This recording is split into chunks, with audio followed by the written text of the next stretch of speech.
Imagine Mary, a young woman about to have a baby, traveling miles on a donkey. Joseph, her husband-to-be, is doing his best to find a place for them to stay, but every inn is packed. They finally settle in a humble stable, dirty, smelly, with animals everywhere. And in that unlikely place, Jesus, the Savior of the world, is born. It's a beautiful story, isn't it? The truth is, the Bible doesn't give us a date for Jesus' birth. Those sacred pages contain no mention of December 25th. So where did that date come from? Today we will talk about the true story about the month was Jesus really born. I mean, we celebrate it with lights, gifts and songs, but what if it's not the real day? What if there's a secret about Jesus' birthday that most people don't know? December is cold and rainy in Bethlehem, and shepherds wouldn't be out in the fields at night during that season. That's just the start of this mystery. People have celebrated this story on December 25th for centuries, but as we step deeper into the history and the Bible itself, the pieces of the puzzle begin to shift, revealing something much different from what tradition has taught us. This date, for many, marks a sacred moment, yet the Bible doesn't mention this date at all. Early Christians seeking to unite their growing faith with existing cultural practices adopted it for strategic reasons. At that time, Roman festivals like Saturnalia and the winter solstice celebrated light overcoming darkness. By aligning Jesus' birth with these festivities, Christianity found a way to merge its message with traditions people already cherished. It was a brilliant move for spreading the faith, but not for preserving historical accuracy. The Gospels offer details about the events surrounding Jesus' birth, details that challenge the idea of a December date. In Luke 2:8, a vivid picture of shepherds in the fields watching over their flocks by night is painted when angels announced Jesus' birth. This single image sets the stage for much of the nativity story we know today. But here's the catch. Bethlehem in December is cold, rainy, and far from ideal for outdoor grazing. Shepherds typically kept their flocks in sheltered areas during the winter months, only tending them in open fields during warmer seasons like spring or early autumn. This alone raises doubts about December as the time of Jesus' birth. In Luke 2:1-4, we read about Caesar Augustus decreeing a census, requiring people to travel to their ancestral homes. For Joseph and Mary, this meant an arduous journey to Bethlehem, despite Mary being heavily pregnant. But think about it, why would the Roman authorities choose the harshest, least practical time of year for such a massive movement of people? A census was a logistical challenge, and the warm, dry months of spring or autumn would have made far more sense for travel in the ancient world. One of the most intriguing clues comes from Luke 1:5, which mentions Zechariah, the father of John the Baptist, serving in the temple as part of the division of Abijah. Historical records and the Jewish calendar help pinpoint when this division performed their duties, around late June or early July. During this time, Zechariah received the angelic message that his wife Elizabeth would conceive John. Elizabeth was 6 months pregnant when Mary conceived Jesus, Luke 1:26. This places Mary's miraculous conception around late December or early January. Counting 9 months forward brings us to September or October for Jesus' birth, during the Jewish month of Tishrei. This time frame aligns with the Feast of Tabernacles, a celebration marked by joy, gathering, and divine significance.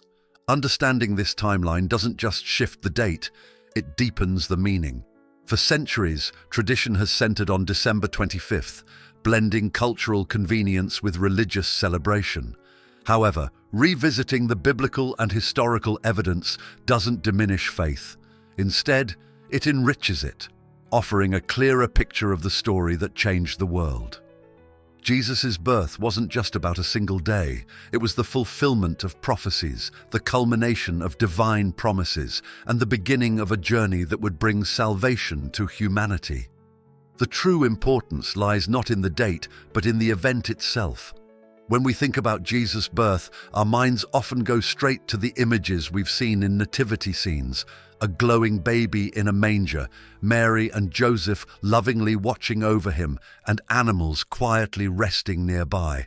But this humble scene carries a profound message that goes far beyond its simplicity. It's a story about divine humility and the extraordinary mission of redemption that Jesus' birth set in motion. The King of Kings, the Savior of the world, wasn't born in a palace or surrounded by riches. Instead, he came into the world in a stable, a place meant for animals.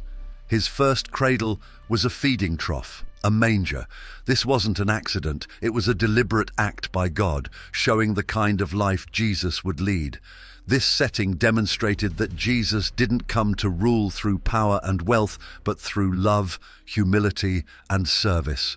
By choosing such a modest entry into the world, God was making a statement. His kingdom would be for everyone, from shepherds in the fields to wise men from distant lands. Even the visitors who came to see Jesus reflected this. The shepherds were ordinary, working-class people, while the magi were scholars and wealthy travelers from the East. Together, they symbolize the inclusivity of Jesus' mission. He came for the lowly and the learned, the poor and the powerful. The humility of Jesus' birth was more than a symbolic gesture. It set the tone for his entire ministry. Throughout his life, Jesus constantly chose the path of servanthood over self-glorification. From washing his disciples' feet to dining with sinners, he showed that greatness in God's kingdom is measured by how we serve others, not by the power we hold. This lesson is just as relevant today as it was over 2,000 years ago. In a world that often values status and possessions, the story of Jesus' birth reminds us to focus on what truly matters: compassion, humility, and love for one another. But there's even more to this story than humility. Jesus' birth wasn't just a moment in time, it was the beginning of God's plan to redeem humanity. The Bible reveals that sin created a gap between God and people, which Jesus came into the world to bridge. His birth marked the start of a journey that would lead to the cross, where he would make the ultimate sacrifice for us. Long before Jesus was born, prophets like Isaiah foretold this journey of redemption. Prophets like Isaiah spoke of a Savior who would take on the burdens of the world. Isaiah 7:14 prophesied, "The virgin will conceive and give birth to a son and will call him Emmanuel," which means God with us. This wasn't just a poetic name, it was a promise that God would walk among his people, experience their struggles, and provide a way for them to be reconciled with him. Understanding the humility and purpose of Jesus' birth helps us grasp the depth of God's love. Think about it. God didn't send his son to be born into luxury or to live a life free of challenges. Instead, he chose for Jesus to experience the same hardships and joys that we do. He laughed, cried, and faced rejection. He walked alongside humanity, not above it. This act of divine humility wasn't weakness, it was strength. By stepping into our world as a vulnerable baby, Jesus showed that he understood us completely. And by living a life dedicated to others, he demonstrated what it means to truly love. Jesus' birth continues to be a beacon of hope for millions of people. It serves as a reminder that despite the darkness and challenges of life, there exists an unquenchable light.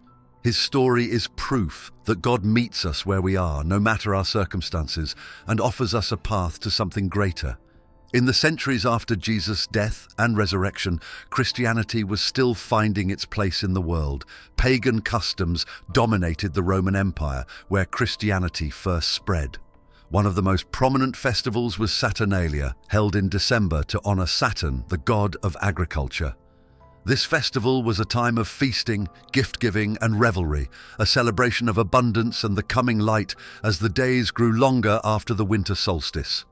Another significant celebration was Dies Natalis Solis Invicti, or the birthday of the unconquered sun. This festival marked the winter solstice, symbolizing the victory of light over darkness.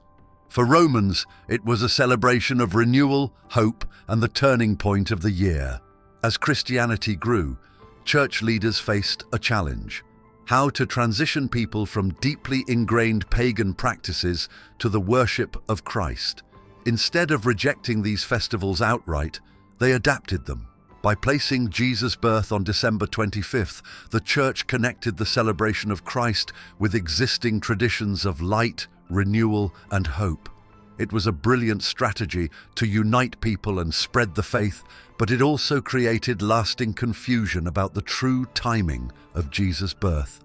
The decision to align Christmas with the winter solstice wasn't random. Early Christians saw symbolic value in this date. The solstice marked the rebirth of the sun, when days began to grow longer. What better time to celebrate the arrival of Jesus, the light of the world? By associating Christ with themes of light overcoming darkness, the Church gave a deeper spiritual meaning to a widely observed season. This approach wasn't just practical, it was strategic. Pagan celebrations often involved communal gatherings, feasting, and rituals. By reframing these customs within a Christian context, the Church made it easier for people to embrace their new faith while retaining familiar traditions. Cultural syncretism wasn't about deception, it was about survival. Blending faith with cultural practices allowed Christianity to flourish in a world often persecuted by it. Traditions like decorating with evergreen boughs, lighting candles, and exchanging gifts all have pagan origins, but were reimagined to reflect Christian themes. While this blending of traditions helped Christianity gain a foothold, it also introduced challenges. Over time, some of the original Christian messages became intertwined or even overshadowed by the pagan elements they sought to replace.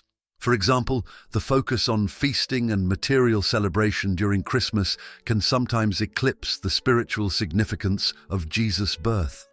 This tension between faith and tradition is something that Christians have navigated for centuries, and it's a reminder to look beyond surface-level customs to the deeper truths they represent. The date of December 25th wasn't about historical accuracy, it was about the message. Early Christians wanted to proclaim that Jesus is the true light of the world, a hope that shines brighter than any darkness. Today, whether we celebrate Christmas on December 25th or any other day, the heart of the holiday remains the same. A reminder of God's love, the gift of salvation, and the call to reflect Christ's light in our lives. If you're feeling inspired and want to support what we're creating, consider clicking the Super Thanks button. By doing so, you're joining hands with us, ensuring we keep producing content that inspires and uplifts. The Bible is filled with prophecies that pointed to the coming of a Savior. Long before the angel Gabriel appeared to Mary, God had been weaving a plan to restore humanity through his Son. These prophetic messages were given through different voices across generations, each adding a piece to the puzzle of Jesus' arrival. For instance, the prophecy found in Isaiah 7:14 states, "The virgin will conceive and give birth to a son and will call him Emmanuel." More than 700 years before Jesus' birth, someone wrote this prophecy. The name Emmanuel, meaning God with us, wasn't just a title. It was a declaration that God's presence would dwell among his people in a new and transformative way. Micah 5:2 provides another remarkable detail. "But you, Bethlehem Ephrathah, though you are small among the clans of Judah, out of you will come for me one who will be ruler over Israel, whose origins are from of old, from ancient times." This prophecy pinpointed Bethlehem as the birthplace of the Messiah, despite it being a small and seemingly insignificant town. When Joseph and Mary made their journey to Bethlehem because of the Roman census, they were unknowingly fulfilling this ancient prediction. Daniel's prophecies also hold clues to the timing of Jesus' arrival. In Daniel 9:24-27, the 70 weeks prophecy outlines a timeline that many scholars believe points directly to the coming of the Messiah. While interpreting these passages can be complex, they demonstrate that Jesus' birth was no random occurrence. It was orchestrated by divine design.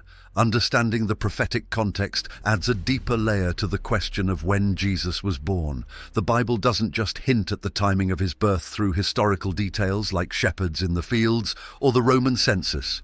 It also aligns with the overarching story of God's plan. Some scholars suggest that Jesus' birth during the Feast of Tabernacles, likely in September or October, fits beautifully with the prophetic theme of God dwelling among his people.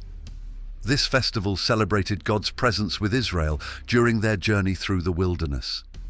In the same way, Jesus' birth marked God coming to dwell among humanity in the most personal and tangible way. The role of prophecy in Jesus' birth isn't just about proving historical accuracy, it's about revealing the depth of God's love and faithfulness. These ancient promises show that God's plan for salvation wasn't an afterthought.